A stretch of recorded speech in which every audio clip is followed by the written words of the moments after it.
Welcome to Ed Leader with your host, Dr. Rob Jackson. Join Dr. Jackson for conversations and reflections on improving educational leadership from the classroom to the boardroom and beyond.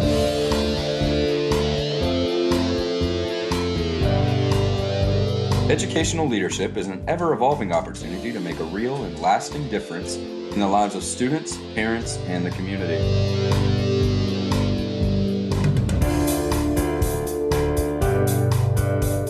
And now, here's your host, Dr. Rob Jackson. Hi, friends. Welcome to the Ed Leader Podcast. I'm your host, Rob Jackson, and I want to thank you for your tremendous support of the Ed Leader Podcast. Recently, listeners joined the Ed Leader community from Rio de Janeiro in Brazil, marking the 20th country and the 6th continent that Ed Leader has spread to. This podcast started as a hobby and continues as my gift to the profession that I love so much in honor of all of those who give so much of themselves for students in the community. Speaking of gifts, one of the best that we can receive is the gift of time, and I'm so very grateful for the gift of time from another outstanding Ed Leader. Let's get to it. Today's guest has served as a teacher, teacher leader, and teacher coach for over 20 years.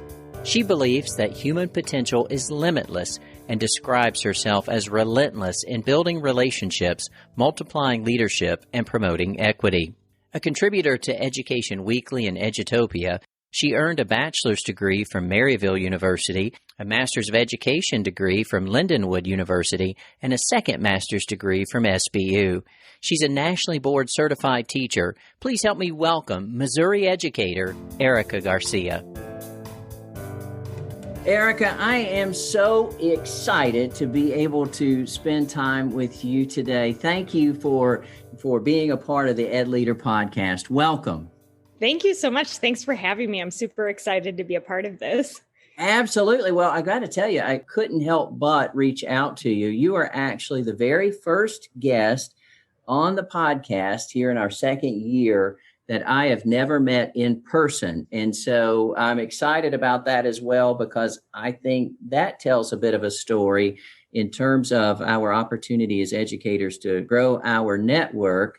And so you are someone that I, quote unquote, air quotes, met on Twitter and just had to reach out to you. And so I certainly appreciate all that you share on Twitter.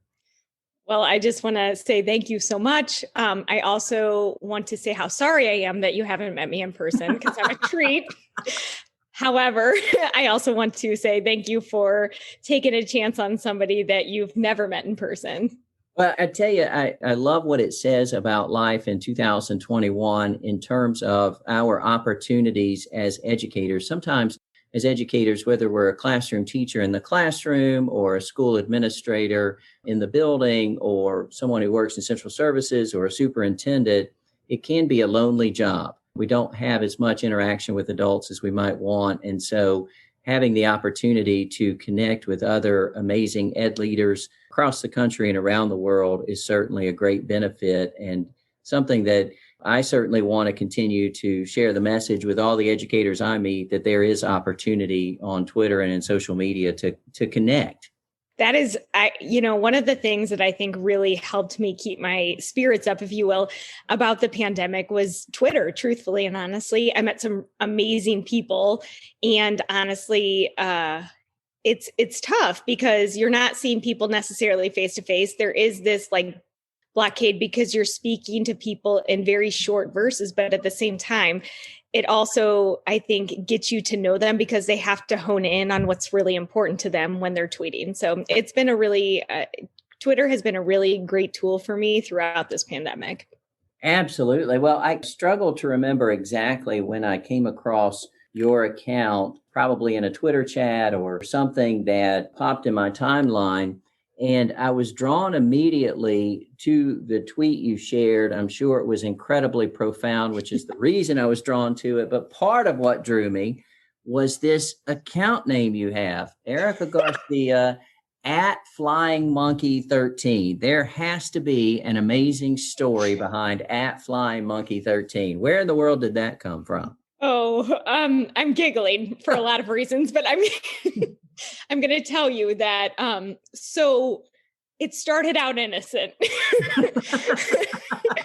What I mean by that is that I have a love for Broadway. I've been, active in theater for a lot of my life. And I love The Wizard of Oz. It's my favorite. So Flying Monkey is obviously, like one of the characters that supports the witch, which, if you've ever seen the Wicked show, the Wicked Witch is actually somebody who's trying to do good. So I've always been fascinated by the Flying Monkeys. However, I chose that as my name a while ago. And so I was Googling it recently just to be like, is there anything that might bring negativity to this name?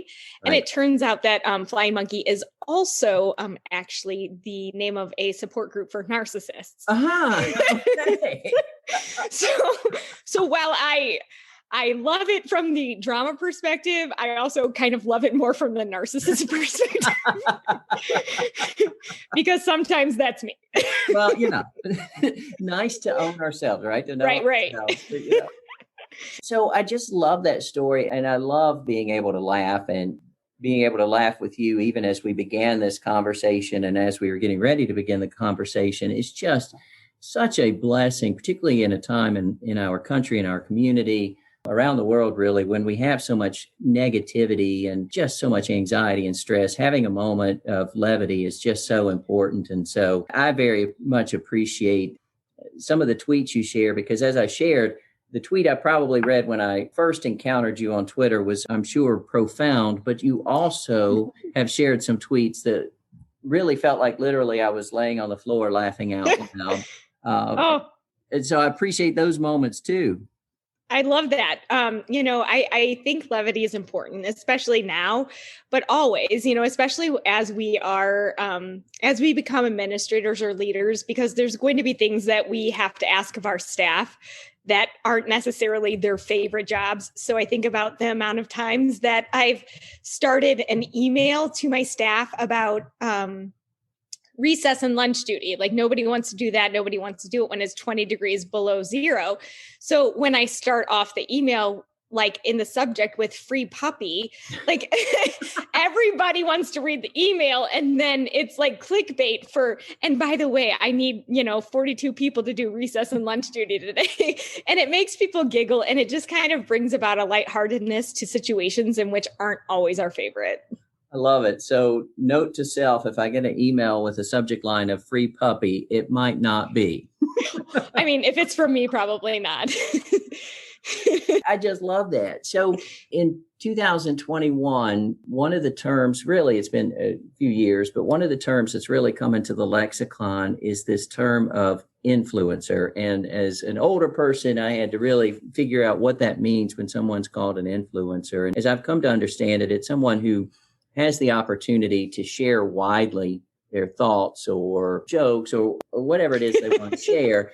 You have, as I looked recently, almost 11,000 followers. So the potential of 11,000 people seeing what you share, and then even more than that in terms of their followers perhaps seeing, or when you participate in a Twitter chat, others seeing and then growing your followers. So as you think about the fact that 11,000 people are following you on Twitter, what do you think about that? Is there some sense of responsibility to 11,000 followers, or is it something you've thought about?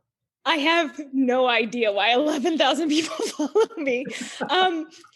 First of all, I would say that probably 5,000 people follow me for my content. And I think the other 5,000 people have 86,000 numbers after their name and want to make me a princess. But I got it. So I don't know if it's a responsibility. I think what I've always treated Twitter as kind of my own personal thoughts. I think when I first started, one of the things in which I would do is just kind of, I feel like maybe put out this sense of if you're an educator, this, or if you're an educator, that. And I'm like, if this really becomes a tool for my own use and my own reflection, then it really is about me. So what am I learning along the way that I feel like I want to share out? So not only I remember it in the case that I do become an administrator, but also what will other people grow from? And I think I actually have a unique perspective because I've spent so long in the classroom. I've only been out of the classroom for the last 6 years. I'm on my 22nd year of education. And so I have a long history of being in the classroom. I have a lot of perspective from the teacher perspective, and I'm not quite an administrator. So I get to kind of, teeter back and forth between those two perspectives, which I think is helpful. And I hope that it's very helpful to me in the future. Absolutely. I can't imagine it won't be. It's certainly helpful for everyone who's not in the classroom, who works in education, who serves educators, to hear authentic teacher voice. And so I'll tell you that I very much appreciate that. And sometimes a teacher may feel empowered to share something on social media to a group or a network that they may not feel like they would share in their own building or in their own district. And so I very much appreciate you sharing and really creating almost this history of your journey. I hadn't really thought about that, but our timelines really become that. And so the thought of speaking to your future self, if you move on into administration and further that journey, to almost to say, hey, by the way, don't forget, this is really important to teachers. Right. And I feel like I'm very fortunate to be in an amazing district where I have grown so much. Actually, prior to entering this district, I didn't see myself as an administrator, but what I learned from the administrators in my district is that my fear in becoming an administrator is that it was going to be too far from kids. I was going to be too removed. And so what I learned in coming into this district that I'm in currently is that it shouldn't be, that the best administrators remain close to kids and continue to honor teachers as a means to meet the needs of students. And so along that line, the cool thing about going back and scrolling through past tweets is being able to see the evolution of my thought process from teacher into aspiring administrator and seeing how that changed based on the interactions of the leadership that I have in my current district. So it's been really powerful to me, and I'm grateful. I joke about my 11,000 followers, but I'm so grateful because I feel like not only is it, something in which I can reflect, but every single retweet or comment has also pushed me so much further as well. So absolutely. Well, speaking of your tweets and your followers, I was scrolling through your timeline as I was preparing for our time together. And one of the tweets that I read that stood out to me, and I think that's a perfect segue to this tweet, you shared, "I never think of this as numbers, but rather as humans who taught me about equity, love, hope, and what it means to go all in for kids." And I really appreciated your acknowledging all of those who have come before us, who speak into your life as an educator. And I wonder, what are the kind of messages that you've really taken away from Twitter in terms of growing as an educator? What's one thing that maybe you've really picked up from in the conversations you've had through Twitter and social media? I think that's a great question. And I say, like right as you're talking, I'm thinking about the unbelievable educators of color who have, just taken the time and effort despite all of the,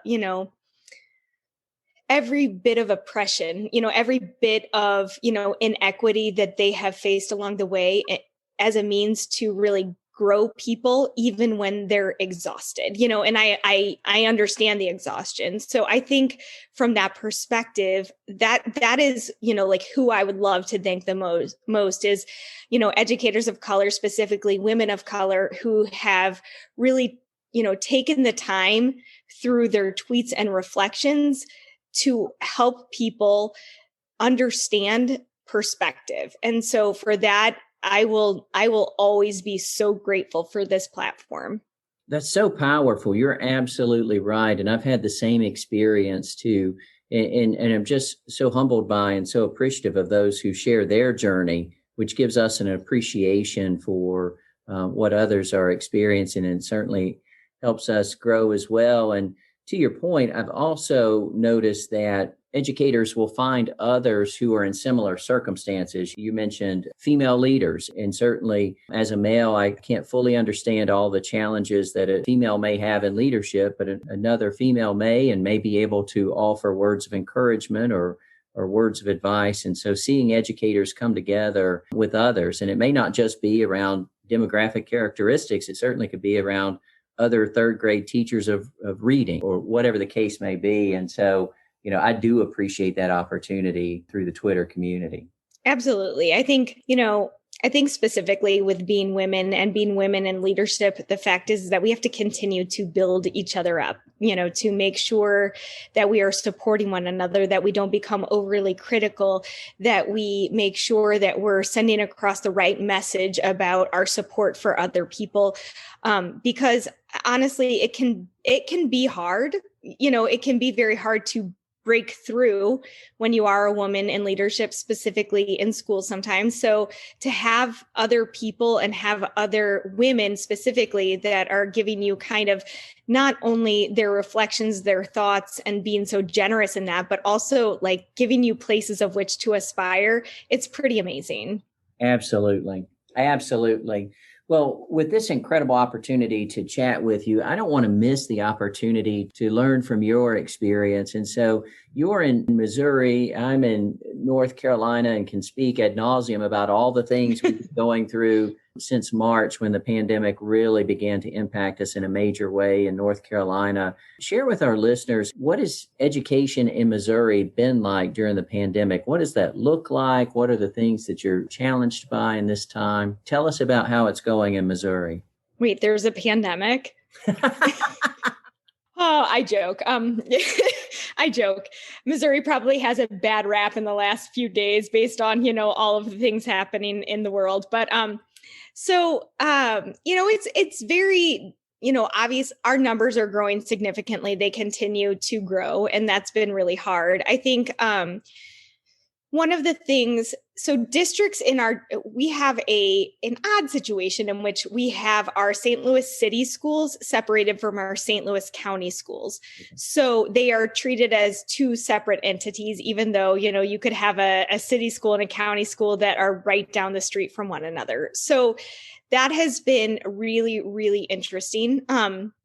I think, for my particular school district and the way that they've handled it, I can't say that I would change much, because one of the things that they continued to do was to make sure they had their eyes around the kids. So we ended up being virtual for a while. And then as they looked at transmission rates and looking at it from the perspective of, who is spreading it to who and where are we ended up going with, a virtual model for a long way. And then we ended up transitioning early in October into a face-to-face with a lot of mitigating factors in place. And honestly, it was scary at first. I'm not going to lie. It was one of those things in which you see numbers growing and you're like, oh my goodness. And especially as we were in school in person, the numbers just continued to grow. But I will say that as our superintendent continued to have conversations with scientists and, magnified the data, it was interesting to see the way in which we weren't necessarily spreading it within our schools. So it was nice to have that information up front. Different school districts in our city have handled it very differently. There's some schools that are still completely virtual. There are others that are doing more of a hybrid. My children's school, they don't attend school in the district in which I teach. So they are on a hybrid schedule. So they're going virtually on Mondays and then asynchronous Tuesdays and Thursdays, and then attend in person on Wednesdays and Fridays. And I keep thinking about how hard that must be on the teacher to have to basically run two different sets of learning goals and objectives. So I am very grateful for the fact that my district has handled it in a way that really centered teachers to say what is going to be best for them in order to meet the needs of students. We ended up cohorting students, which was a great plan. And then we have a learn at home option for those who are choosing to be at home. So we have teachers who are directly impacting those students. So, I see it in a bunch of different ways and happening in many different ways. And I think really kind of that ability to allow people to choose the option that they feel the safest is something that has gone a long way with our community and with our students.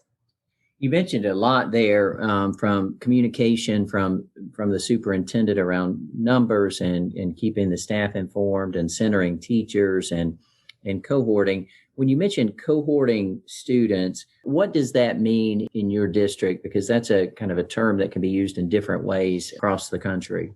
So we have students who are, obviously separated by class. So they stay with those particular 20 students during the day, during transitions. They eat in the classroom. They only go to PE with those particular students.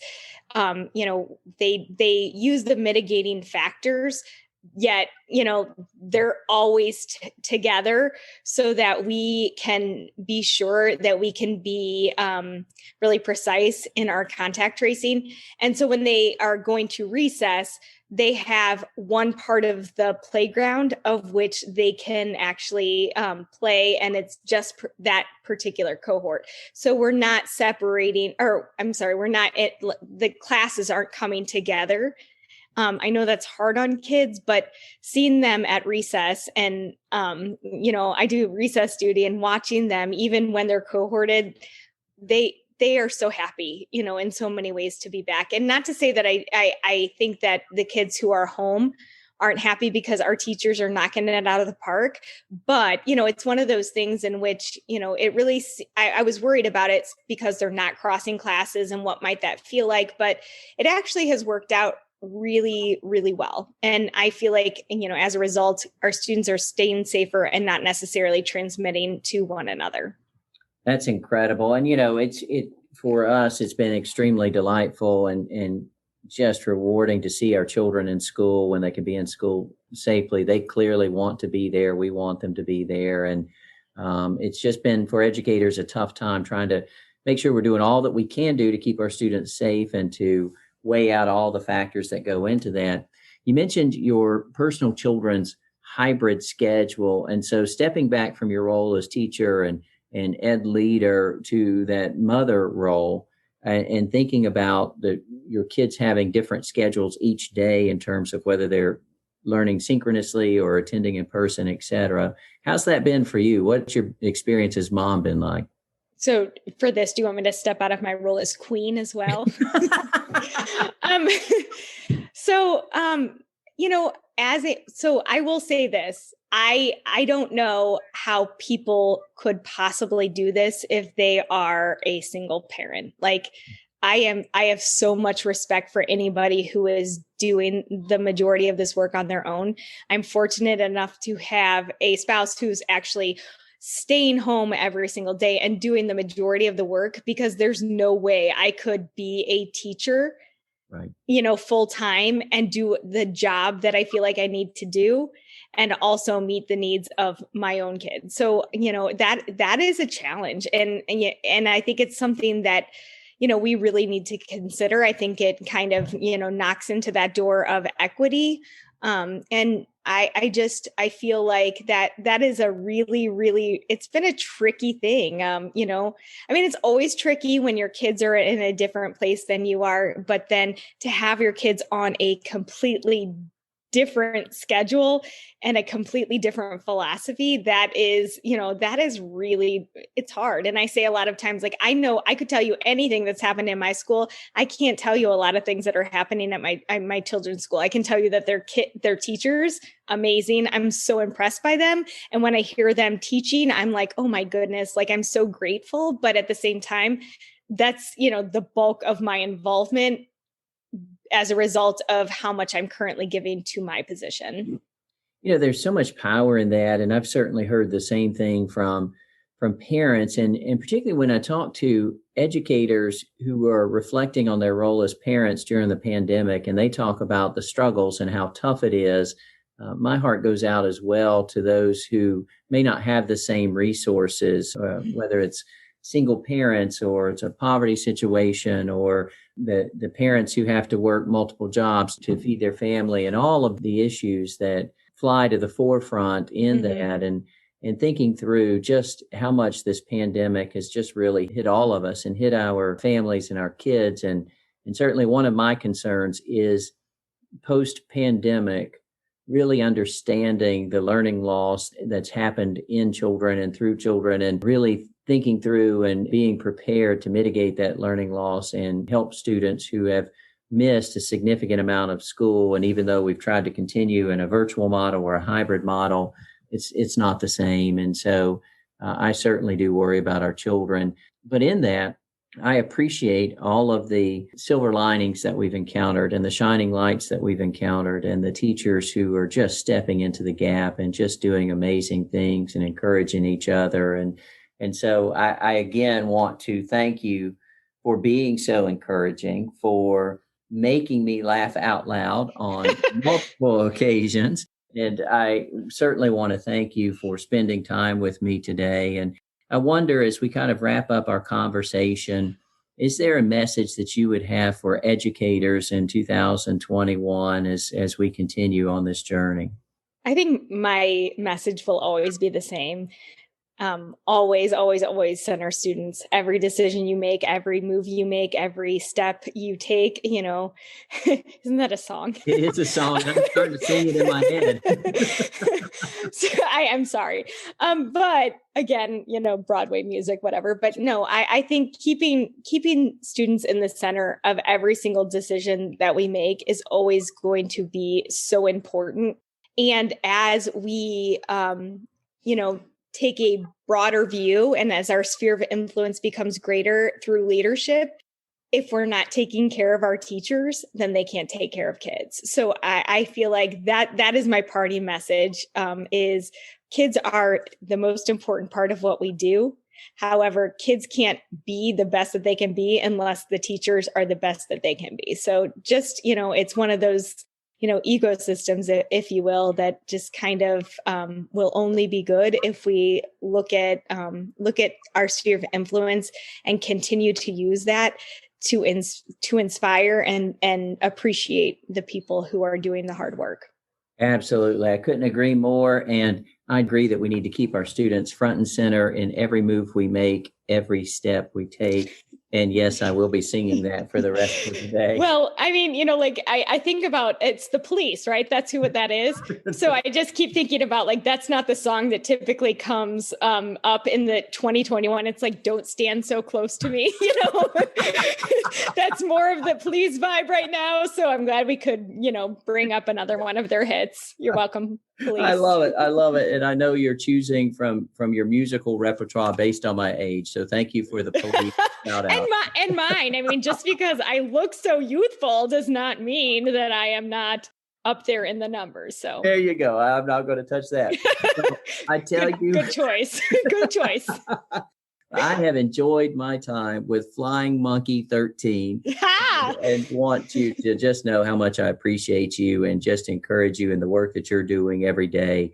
And again, thank you. My best wishes to you and to all of your colleagues and all the great work you're doing in Missouri. Thank you.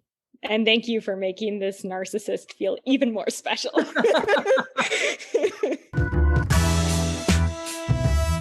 I hope that you enjoyed our time today with Miss Erika Garcia. The power of social media in helping ed leaders expand our networks and create connections cannot be overstated. Like her, I have learned much from those I encounter online. And like her, I greatly appreciate all who share their stories and experiences and expertise with me. My friends, thank you for spending time with me today. And thank you for all that you do for every student, every teacher, and every staff member. You are making a difference. If no one else has told you, I want you to know that I believe in you. Good day. Thank you for listening to the Ed Leader Podcast. Please subscribe to the podcast and consider leaving a review with 5 stars on Apple Podcasts so that we may continue to grow the Ed Leader community. We hope that you have enjoyed your time with Dr. Jackson. Until next time.